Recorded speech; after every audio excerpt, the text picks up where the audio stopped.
Sus ojos brillaban con suficiencia, como si acabara de inventar el sarcasmo. Todo el equipo se rió. Bueno, casi todo. Los ingenieros con sonrisas forzadas. Los becarios reían sin entender qué pasaba. Y yo solo me quedé allí, mirando el rack de servidores que había cuidado como a un hijo durante 8 malditos años. Miguel Suárez, el nuevo director financiero, llegó hace 3 semanas con una barbilla afilada como un cuchillo y un currículum a la moda. Todo era transformación, optimización, movimiento de capital. El típico chico del Valle del Silicio. La junta directiva estaba encantada. Usaba frases como velocidad marginal y llevaba zapatos sin calcetines. Y ahora estaba allí con su puntero láser, señalando mi rack como si fuera un proyecto escolar. Este bebé, dijo, lleva funcionando unos 10 años. Hardware obsoleto completamente innecesario. Gastamos $2,400 al mes en el Museo de Carmen. Es hora de apagarlo. La sala se quedó tan silenciosa que podía oír mi pulso en las sienes. No me moví, no dije nada. Solo tomé un sorbo de mi café frío mientras miraba cómo este payaso destruía lo único que aún funcionaba desde los tiempos de Obama. No sabía lo principal. Ese rack era el corazón de todo su sistema de pagos. Cada hora procesaba cientos de miles de dólares. Sin él, todo se derrumbaría. No era nostalgia, era necesidad. Teníamos nuestro propio validador de transacciones y su moderna nube no podía reemplazarlo. Todo fallaba por problemas con los tokens. Les había dicho, lo tengo todo documentado. Pero Miguel lo trataba como si fuera una prueba de aptitud. Volví a mi escritorio. Slack brillaba como Times Square con esteroides. Vienen cambios. Esperando optimización. ¿De verdad está obsoleto el rack de Carmen? No respondí. Simplemente entré por última vez al nodo del validador, hice un backup completo y guardé el archivo con un nombre. Espera. Había construido ese rack servidor por servidor, comprando piezas por las tardes y los fines de semana. Me aseguré de que los scripts fueran cortos y los protocolos precisos. Era una máquina de Frankenstein, rápida y despiadada, sin adornos, sin APIs bonitas, solo velocidad y potencia. No se preocupaba por el espíritu de equipo, solo procesaba datos, corregía errores, resolvía problemas con tokens y lo hacía en silencio. Hasta hoy. Empaqué cuidadosamente mis plantas de escritorio, cerré mi portátil y al salir pasé por la oficina de Miguel. Seguía riendo, probablemente sobre haberse librado de la basura. Solo sonreí y asentí, no a él, sino a través de él, porque ya sabía lo que estaba a punto de suceder. 8 años, 8 años dedicando mi vida a esta empresa, construyendo y manteniendo sistemas que procesaban millones de dólares al día. Y ahora este tipo, Ricardo Martínez, nuestro flamante nuevo director financiero, quería desmantelarlo todo en nombre de la innovación. Me acuerdo perfectamente de aquella reunión. Ricardo, con su traje impecable y su PowerPoint lleno de gráficos, explicando cómo íbamos a modernizarnos. Elena, me dijo, señalando mi servidor, esto es un dinosaurio. En la nube todo será más eficiente. ¿Sabes esa sensación de ver venir un desastre a cámara lenta y no poder hacer nada? Es como ver a alguien cortando la rama donde está sentado. Intenté explicarle. Le mostré la documentación, los diagramas, le expliqué que nuestro validador de pagos era único, que procesaba transacciones especiales que ningún sistema en la nube podía manejar. Son más de $100,000 por hora, le dije. Pero él solo veía los $2,400 mensuales de mantenimiento. Elena, el futuro es la nube, me interrumpió con esa sonrisa condescendiente que me revolvía el estómago. Ya tenemos todo preparado. El próximo viernes hacemos la migración. Así que hice lo único que podía hacer. Documenté todo. Cada advertencia, cada correo, cada reunión. Guardé copias de seguridad de los logs críticos. Y esperé. El viernes llegó como una sentencia. Vi a los técnicos desconectar los servidores mientras Ricardo sacaba fotos para su LinkedIn. Otro éxito en la transformación digital, escribiría después. A las 10:43 de la mañana, exactamente 17 minutos después del apagado, comenzaron las llamadas. Primero fue servicio al cliente. Las tarjetas corporativas no funcionaban. Luego finanzas. Las transferencias internacionales estaban fallando. Para el mediodía, el caos era total. ¿Y Ricardo? Bueno, él estaba en una reunión muy importante y no podía ser molestado. Clásico. Los números eran devastadores. Más de $1 millón en transacciones perdidas en las primeras 2 horas. Clientes furiosos. La reputación de la empresa cayendo en picado. Pero yo tenía mi plan B. Siempre lo tuve. Porque cuando llevas tanto tiempo en un sitio, aprendes a prepararte para lo peor. Lo que Ricardo no sabía, lo que nadie sabía excepto yo, era que había algo más en esos servidores. Algo que haría que su pequeño error de juicio pareciera una gota en el océano.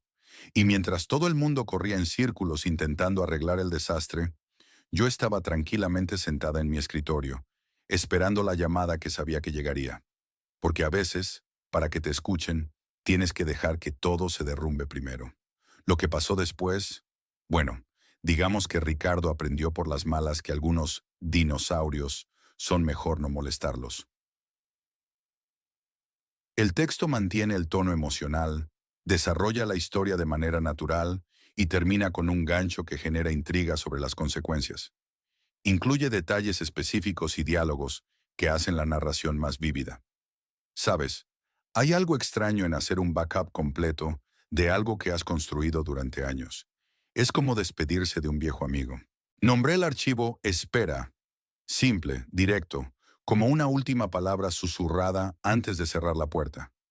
Esa torre de servidores era mi creación, mi Frankenstein particular.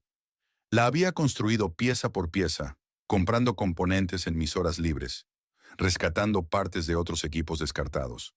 Los demás la llamaban el monstruo, pero para mí era una obra de arte funcional. ¿Alguna vez has sentido que estás viendo el final acercarse, pero eres el único que lo sabe?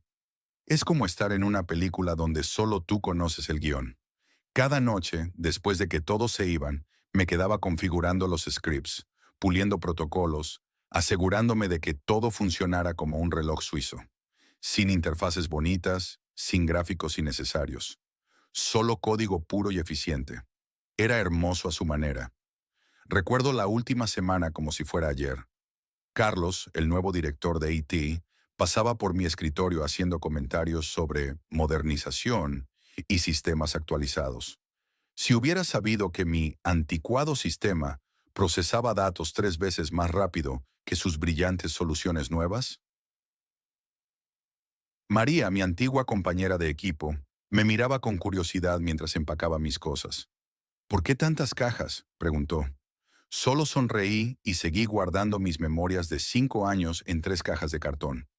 El sobre que dejé en mi escritorio contenía 3 cosas: las credenciales de acceso, un manual de procedimientos detallado y una nota que decía, «Buena suerte, la necesitarán». Simple, profesional, sin drama. Bajando por esa escalera de emergencia, la misma por la que subí en mi primer día, cuando éramos solo 6 personas soñando en grande, sentí una extraña mezcla de paz y anticipación. 5 años atrás, subía esos escalones llena de esperanza. Ahora los bajaba llena de certeza. Pasé por la oficina de Roberto por última vez. Estaba riendo con su nuevo equipo de innovación, probablemente celebrando los cambios que vendrían. No pude evitar sonreír, no por él, sino por lo que sabía que estaba por venir. Mi monstruo, mi torre de servidores, seguía procesando datos silenciosamente en el sótano. Nadie entendía realmente cómo funcionaba. Nadie se había molestado en aprender sus peculiaridades, sus pequeños trucos, sus necesidades específicas. Mientras cruzaba la puerta principal por última vez, escuché la risa de Roberto resonando en el pasillo. Era curioso.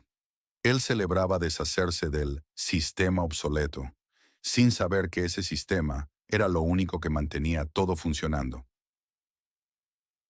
Y así, con 3 cajas en el maletero de mi coche y una sonrisa tranquila, me alejé del edificio. El backup Espera seguía ahí, como una bomba de tiempo digital, esperando el momento preciso. La primera falla ocurriría en exactamente 72 horas, cuando el sistema de tokens comenzara su ciclo de renovación automática. Y nadie, absolutamente nadie, sabía cómo manejarlo excepto yo. Los llamé técnicos, pero en realidad eran carniceros digitales. Entraron a la sala de servidores como si fuera un almacén viejo, con esa prepotencia de quien no sabe lo que está tocando. Miguel, el más petulante, señaló el rack principal y soltó. Este es el stack nostálgico que hay que desconectar. ¿Stack nostálgico? 8 años de mi vida, algoritmos que construí línea por línea, estaban ahí dentro. El sistema que mantenía viva toda la infraestructura de la empresa. Y ellos lo trataban como si fuera una vieja decoración navideña. Empezaron a desenchufar cables sin ningún protocolo. Cada tirón era como una puñalada. Las luces se iban apagando una a una, como estrellas muriendo en una noche cada vez más oscura.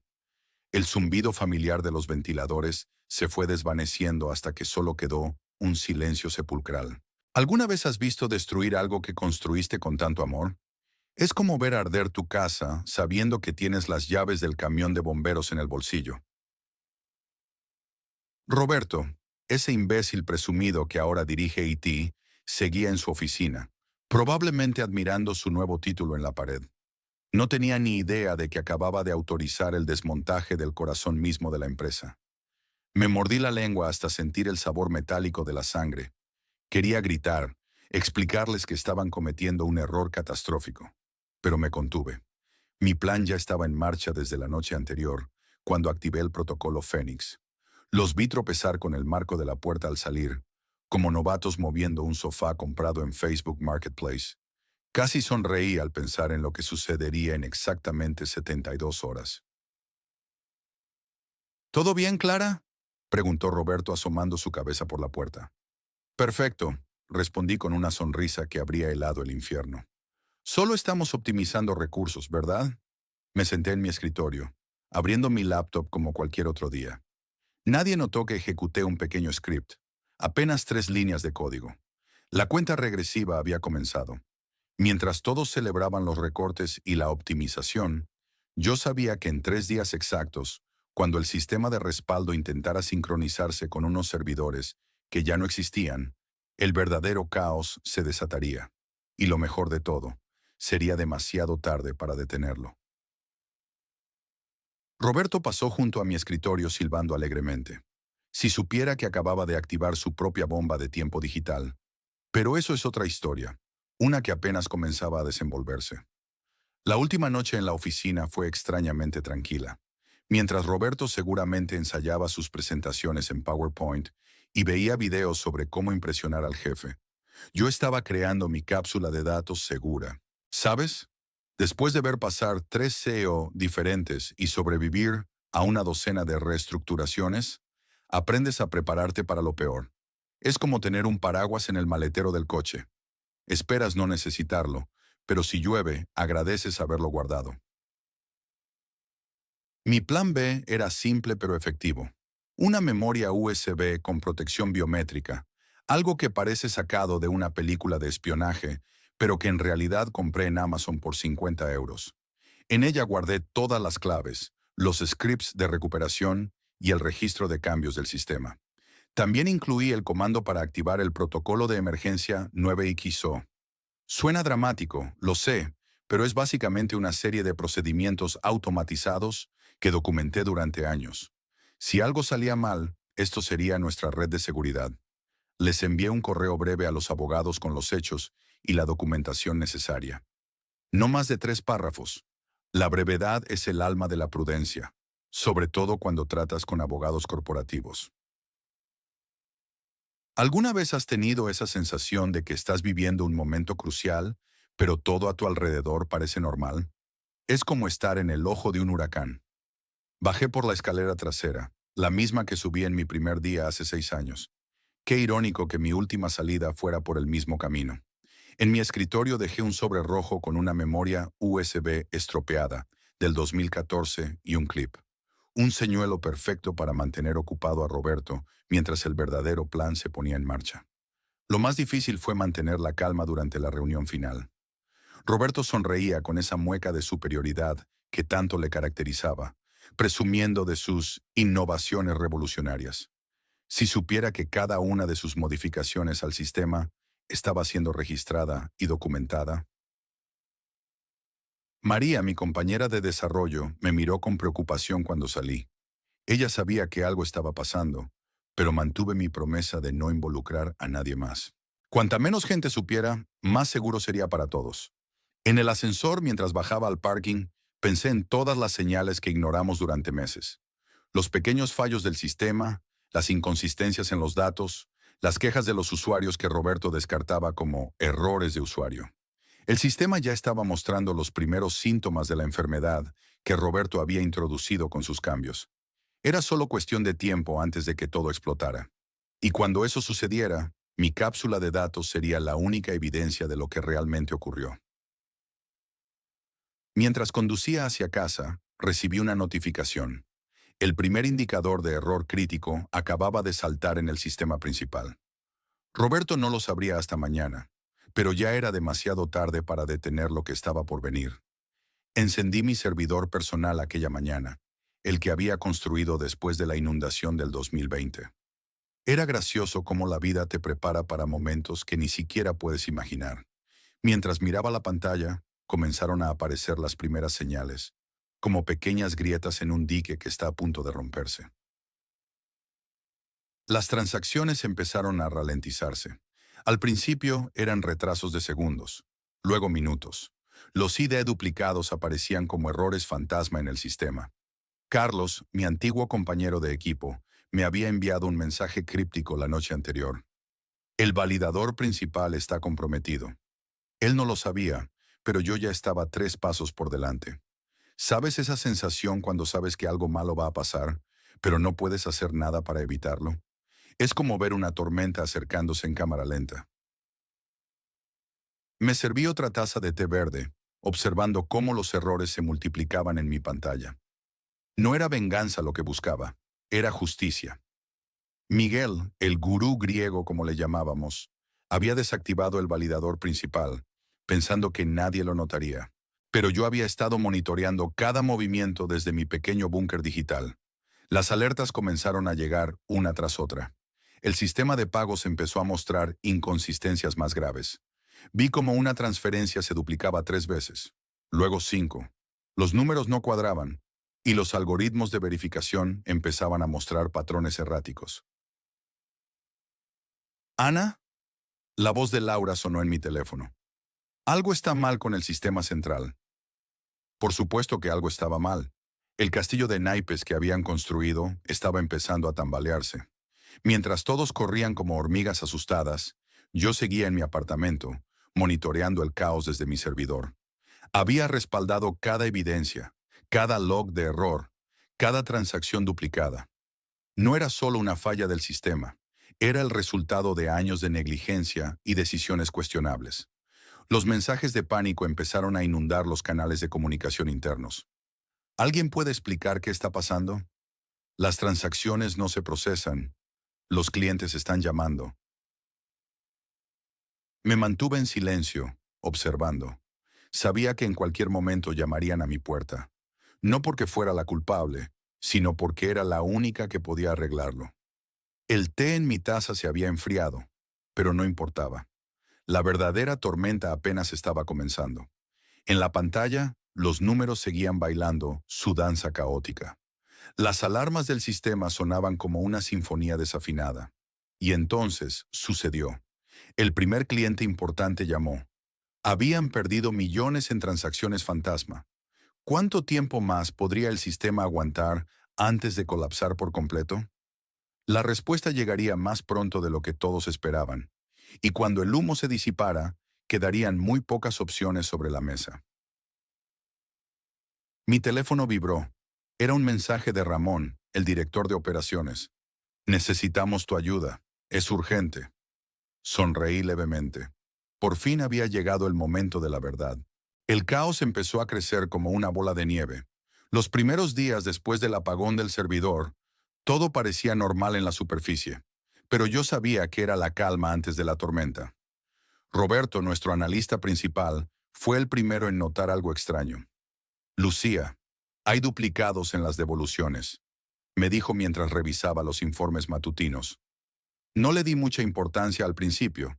Pensé que era un error menor. ¿Sabes esa sensación cuando sabes que algo está mal, pero todos a tu alrededor actúan como si todo estuviera perfectamente bien?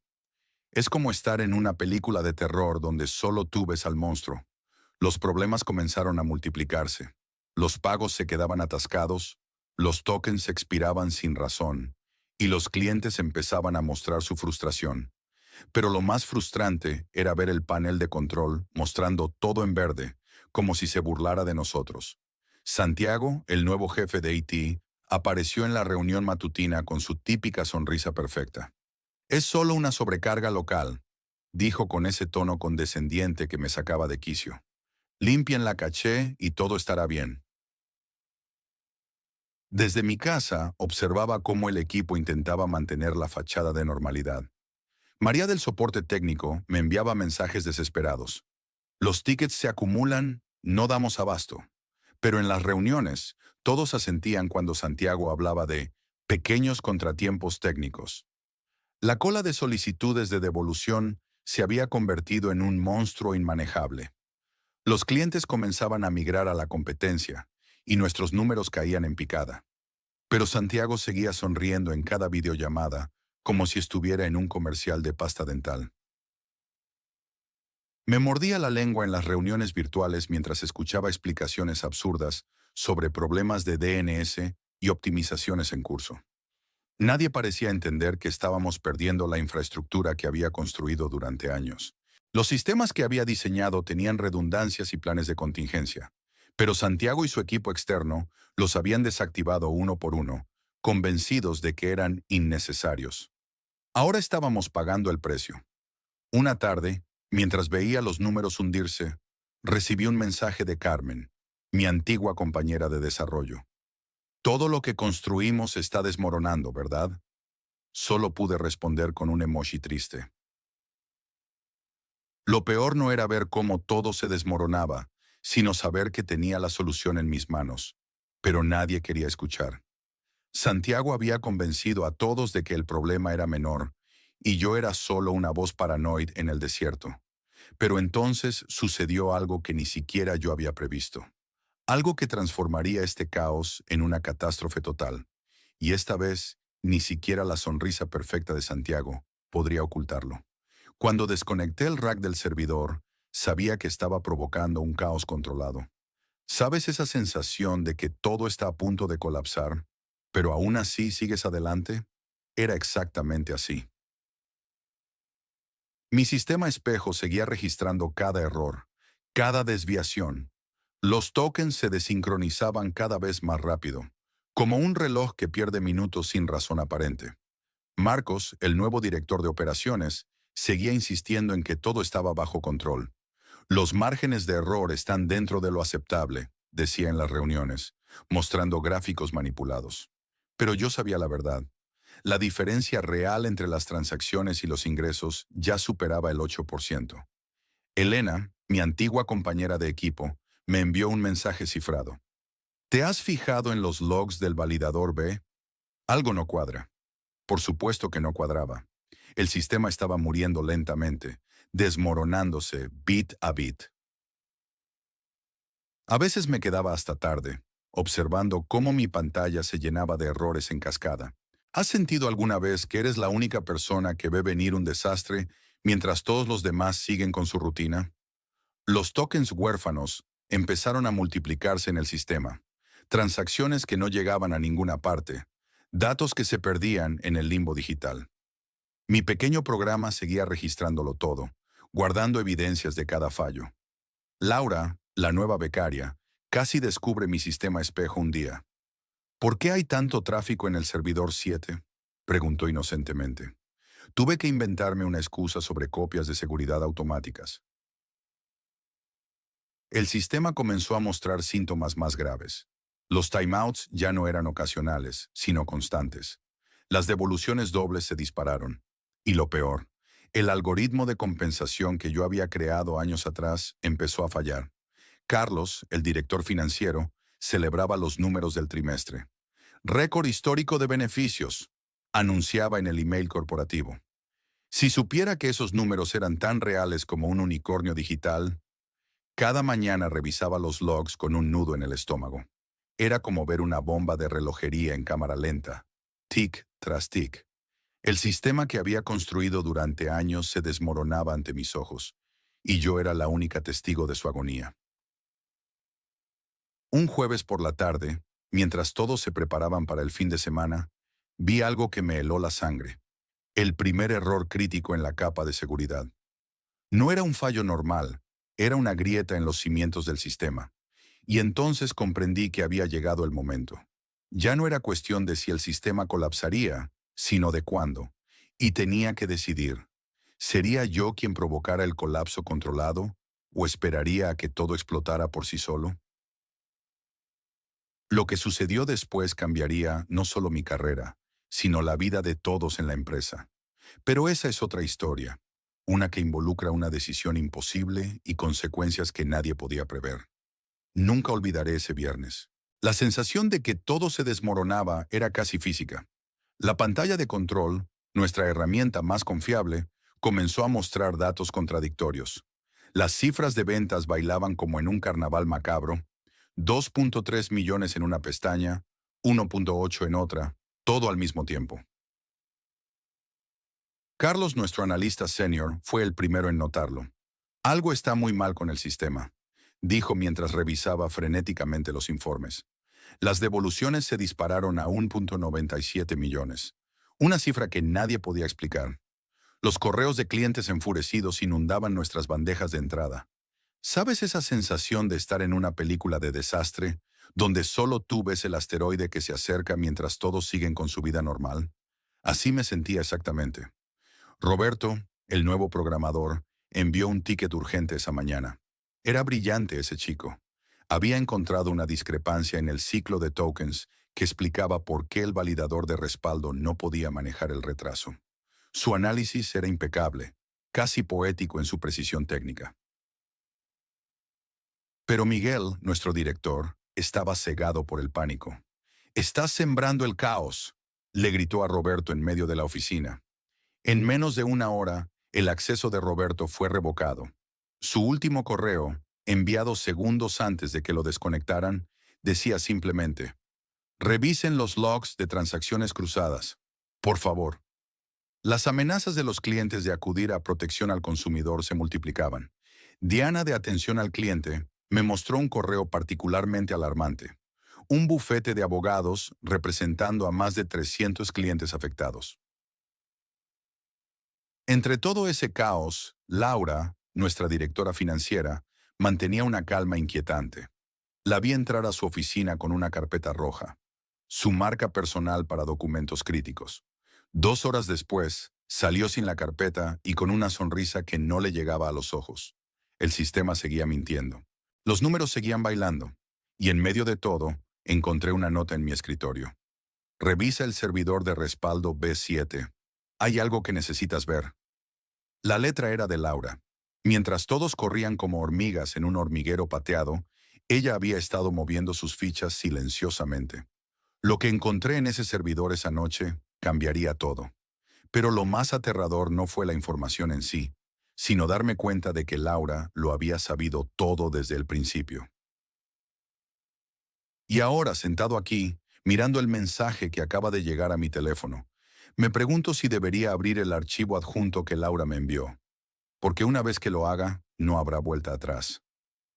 El protocolo 9. Nunca pensé que 3 palabras pudieran causar tanto caos, pero aquí estaba yo, observando cómo todo se desenvolvía desde la tranquilidad de mi casa. El correo anónimo que envié a los abogados era simple. Eco Protocolo 9.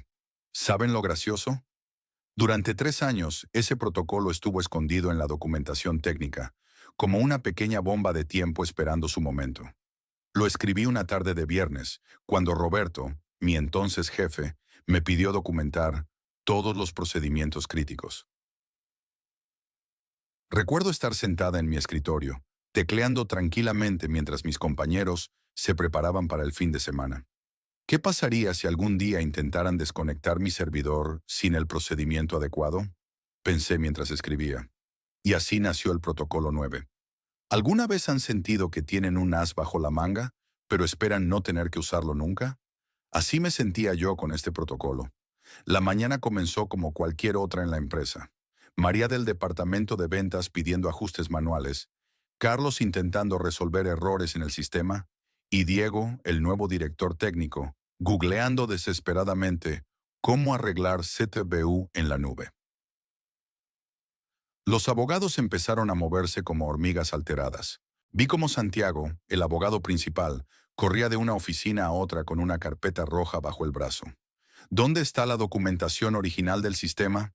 Le escuché gritar desde el pasillo. Lo más divertido era que yo no había tocado nada. Ni un solo código, ni un solo archivo. Solo 3 palabras en un correo anónimo. Y toda la estructura corporativa temblaba como un castillo de naipes en medio de un ventilador. Lucas, el administrador de sistemas, pasó toda la mañana revisando logs y backups. Algo debe estar mal, murmuraba mientras tecleaba frenéticamente. Pero no había nada mal. Ese era precisamente el punto. Los ejecutivos comenzaron a reunirse en la sala de crisis. A través de las ventanas de vidrio, podía ver sus expresiones tensas mientras revisaban documentos y hacían llamadas urgentes. El miedo al humo puede ser más poderoso que el fuego mismo. Para el mediodía, el departamento legal había encontrado el documento original. Vi cómo sus ojos se agrandaban al leer las implicaciones. El Protocolo 9 no era una amenaza. Era una realidad documentada que habían aprobado hace años sin entender realmente lo que significaba. Mientras todos corrían en círculos, yo seguía trabajando en mis tareas diarias, respondiendo correos con normalidad. Era como ver una obra de teatro donde todos los actores están en pánico menos tú, que escribiste el guión. Y ahora, mientras el sol se pone y las oficinas se vacían, sé que mañana será diferente. Porque mañana es sábado y tienen programado el gran evento de ventas online. Pero hay algo que no saben. Cuando den las 12 de la noche, el verdadero significado del Protocolo 9 se revelará. ¿Y saben qué es lo más irónico? Todo esto podría haberse evitado si tan solo hubieran leído la documentación que ellos mismos me pidieron escribir hace 3 años. La noche cae sobre la ciudad, y mientras cierro mi laptop, no puedo evitar sonreír. Mañana, cuando intenten iniciar sus sistemas para la gran venta, bueno, digamos que el silencio digital puede ser ensordecedor. Era un sábado normal hasta que todo se vino abajo. Las 11:42 de la mañana, lo recuerdo perfectamente porque ese momento quedó grabado en las pantallas congeladas de nuestro sistema. Habíamos promocionado esta venta relámpago durante semanas. Roberto, nuestro director de marketing, había invertido una fortuna en influencers y publicidad. Será el evento del año, repetía en cada reunión con su característico optimismo. ¿Alguna vez han sentido ese silencio ensordecedor cuando algo importante deja de funcionar? Es como cuando se corta la música en medio de una fiesta. El sitio web simplemente dejó de responder. Los clientes quedaron atrapados en pantallas de carga interminables. Recuerdo ver mensajes desesperados en redes sociales. Llevo 23 minutos esperando. ¿Alguien más tiene problemas? ¿Es una estafa? Lo peor no fue el sitio caído, sino lo que siguió. Nuestro sistema de pagos, en su infinita sabiduría programada, comenzó a devolver automáticamente el dinero. No podía verificar las transacciones, así que optó por el camino seguro: reembolsar todo. Carlos, nuestro contador, casi se desmaya cuando vio los números. $600,000 devueltos en 2 horas, gritó en medio de la oficina. Sus manos temblaban mientras sostenía su tablet. El panel de control, nuestra herramienta más confiable, se congeló mostrando las 12:03. Era como si el tiempo se hubiera detenido en ese momento exacto. Mientras tanto, el caos se desataba en nuestro Slack corporativo. Marina, la jefa de servicio al cliente, escribió: "Esto es una pesadilla. Tenemos miles de mensajes entrantes y ninguna respuesta que dar". Diego, nuestro CTO, solo respondía con emojis de fuego, como si el edificio estuviera literalmente ardiendo. Y en medio de todo esto, Pablo, el CEO, seguía en negación. "Son solo problemas técnicos menores", decía en el chat. "Todo estará resuelto en minutos". Llevábamos ya 2 horas de crisis. Fue entonces cuando sucedió algo interesante. Mientras los abogados buscaban frenéticamente el Protocolo 9, un documento que nadie había visto jamás, accidentalmente enviaron información crucial a Laura, nuestra analista junior. En ese momento, uno de nuestros pocos ingenieros restantes, Javier, le hizo una pregunta que cambiaría todo. ¿Has revisado los logs de la última actualización?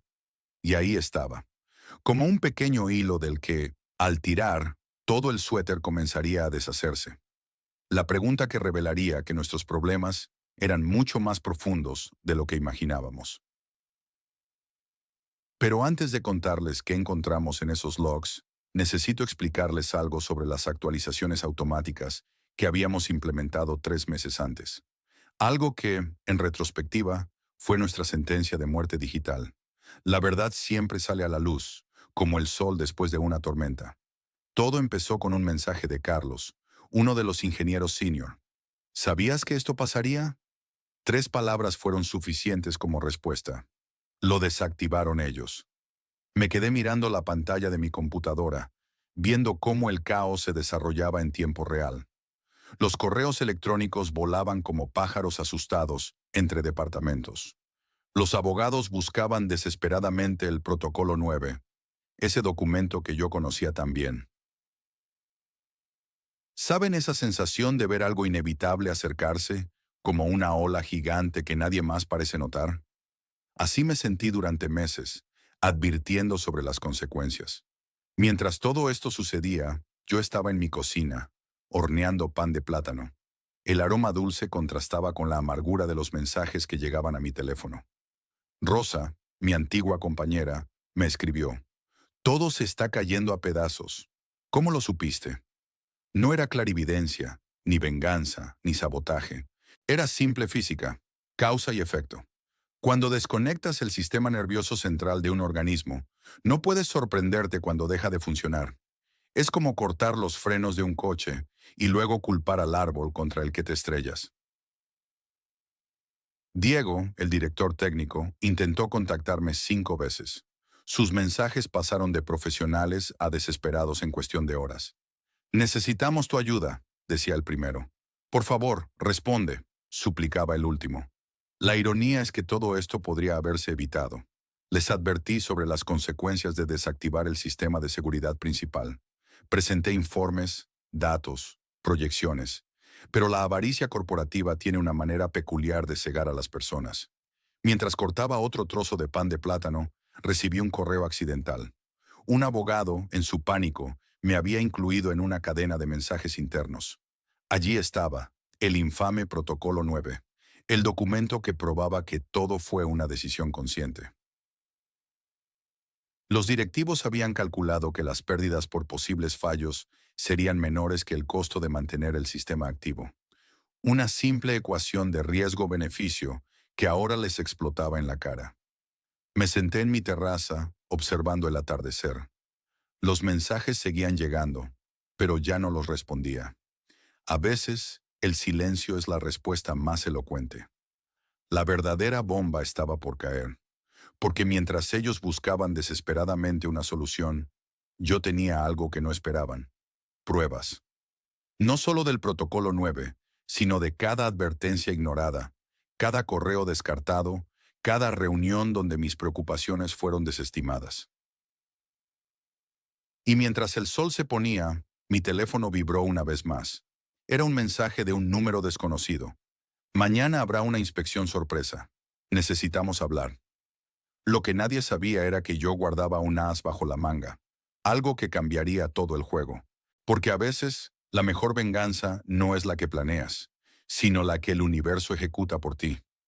La verdad salió a la luz de la manera más inesperada. Un equipo de auditores externos llegó una mañana, sin previo aviso. Recuerdo ver sus caras serias mientras revisaban línea por línea de código, documento tras documento. María, la auditora principal, me llamó a su oficina. «¿Sabes qué encontramos?», me preguntó, mostrándome una pantalla llena de registros. Eran mis correcciones diarias, mis parches manuales, todo lo que había estado haciendo en silencio durante años. ¿Alguna vez has sentido que tu trabajo invisible es lo único que mantiene todo funcionando? Es como ser el pegamento que nadie ve, pero sin el cual todo se desmoronaría. Las copias de seguridad que Roberto, nuestro nuevo gerente, había descartado como redundantes, eran en realidad fragmentos cruciales de un sistema más grande. Cada mañana, durante años, me había sentado temprano a corregir marcas de tiempo, ajustar registros, arreglar pequeños errores que el sistema automático no podía detectar. Este nivel de dedicación manual es extraordinario, dijo María, hojeando mis notas. Has estado prácticamente sosteniendo toda la infraestructura tú sola. Roberto estaba en la sala de conferencias cuando le mostraron los resultados. Lo vi a través del cristal, sentado allí con su camisa blanca arrugada, sosteniendo un viejo disco duro como si fuera una reliquia sagrada. Sus pies descalzos, se había quitado los zapatos en algún momento, tocaban nerviosamente el suelo. Desactivé el validador, lo escuché murmurar. Todo lo que me pareció ineficiente, todo lo que ridiculicé, era lo que nos mantenía a flote. El informe final fue devastador. La optimización de Roberto había eliminado años de ajustes meticulosos, de correcciones vitales que yo había implementado. Como quitar los cimientos de un edificio pensando que son innecesarios porque el edificio ya está construido.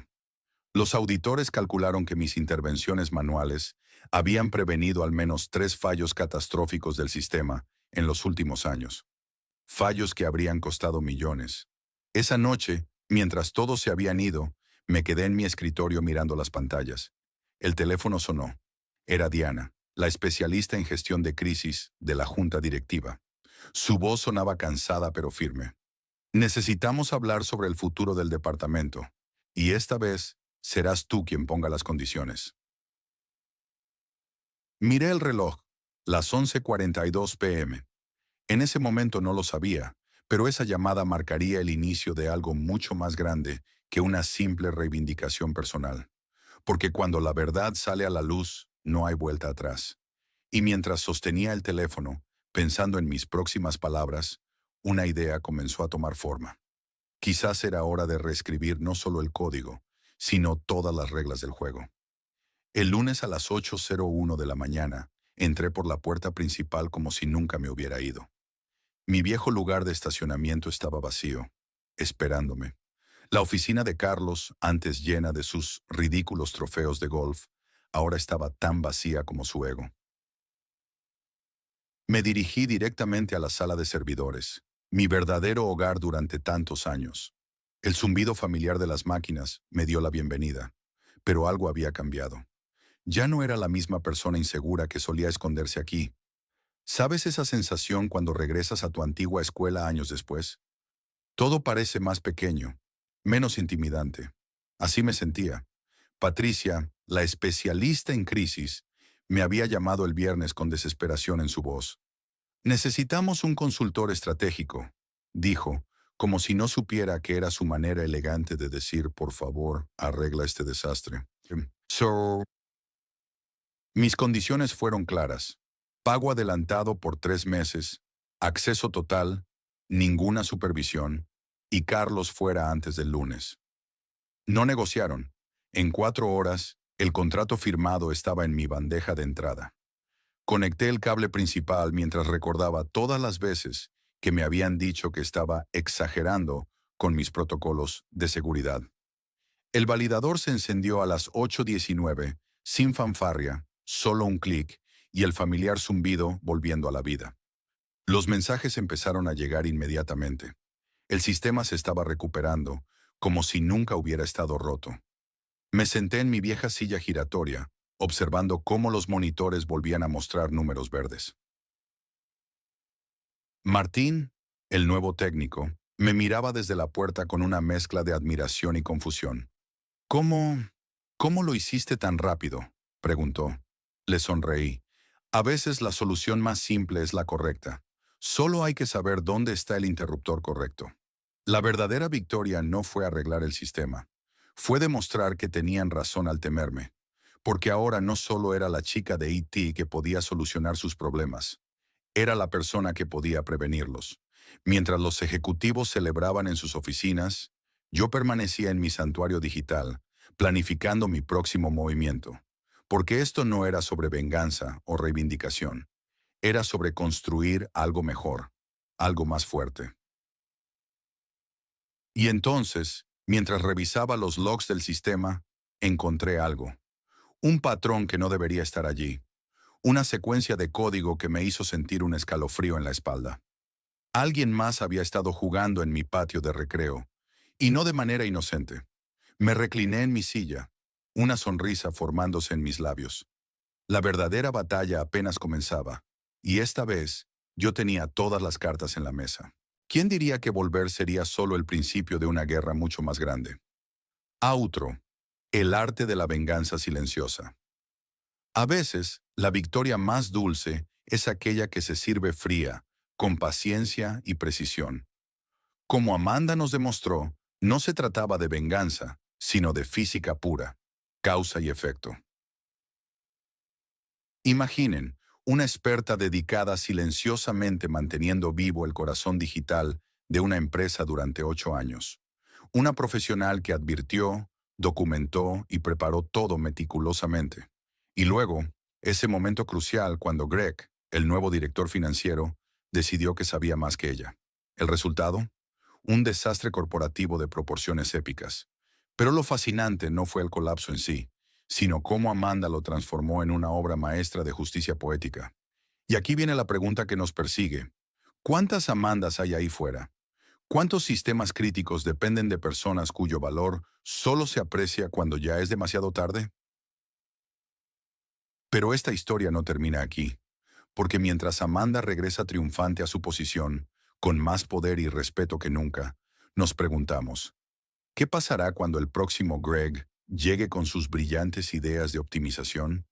¿Y qué otros secretos guarda esa servidora que Amanda reconstruyó con tanto cuidado? En nuestro próximo episodio, exploraremos el lado oscuro de la transformación digital y cómo el verdadero poder en las empresas modernas no siempre está en las salas de juntas, sino en las salas de servidores. Recuerden, a veces el verdadero sabotaje no es destruir el sistema, sino simplemente dejar que funcione exactamente como los expertos creen que debería funcionar. Los espero en la próxima historia, donde descubriremos que en el mundo corporativo, la venganza no se sirve caliente, se sirve en código. CTA final suave y envolvente. ¿Has sido testigo de una optimización que salió terriblemente mal? Comparte tu historia en los comentarios. Y no olvides suscribirte para no perderte la siguiente parte de esta serie sobre las guerras silenciosas en el mundo corporativo.